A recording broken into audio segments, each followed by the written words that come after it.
I think this is a topic that can divide some experts. I think that I just really err on the side of establishing trust with your kids. And it can be a trust but verify. Certainly, if you're upfront about it, and I especially would say the younger the kids are, the more appropriate it might be to have a sort of eavesdropping component. Just like you might not say to your 11-year-old, oh, you should conduct all of your social business in the schoolyard with no supervision from any adult whatsoever. Like, you probably wouldn't say that, right? Yeah. You probably would say, like, I would love to have your friends over in the rec room, and I'll come in and out with snacks and I'll overhear what you're talking about, but I won't be inserting myself, right? Yeah. Unless I Yeah. hear Yeah. something that's a big red flag. Or I'm driving you to gymnastics and I'm listening to the back seat, but I'm not like busting in. So those kinds of the slow boundaries and the slow backing away and the scaffolding is really, really important to do. And so I think if you give an 11-year-old a phone, you can give it to them with the understanding that it might get collected by mom at some point. I don't think that's unfair at all. But a 14-year-old or a 15-year-old, 16-year-old might be a very different story. And so you really need to have that buy-in. Spyware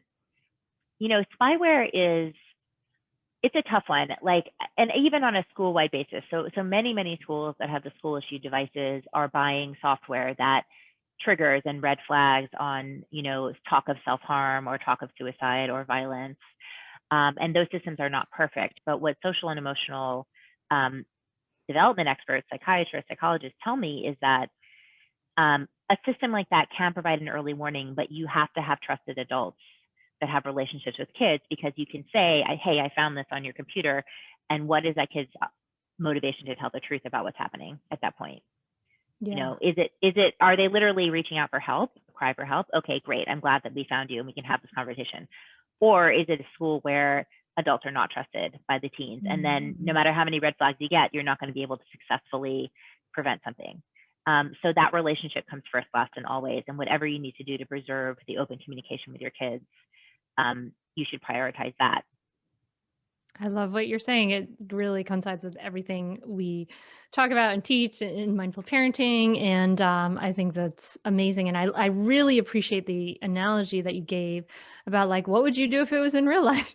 Like, what if they were like, it was 11-year-olds hanging out like in real life, yeah, there might be times where they're off on their own, but there might be times where you're hanging out together and you're kind of checking in and whatnot. So that really helps me anyway, like, kind of wrap my head around it and think about a good and, think about it in a healthy way.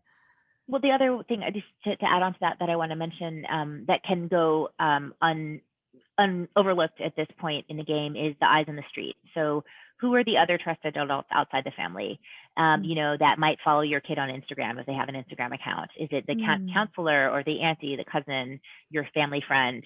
That might be, they're not going to necessarily report every single thing back to mom, but there might be some things that they do. And so that's how we collectively keep our kids safe, is with that web of trusted adults.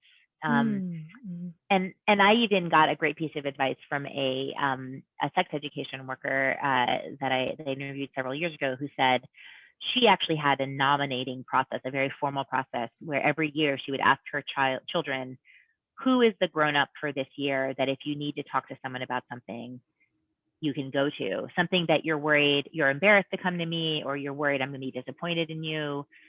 Who is that person? And then together we're going to go tell that person that they're your person for this year. Catch new episodes of the Mindful Mama podcast and other free resources, including the Mindful Mom Guide at mindfulmamamentor.com.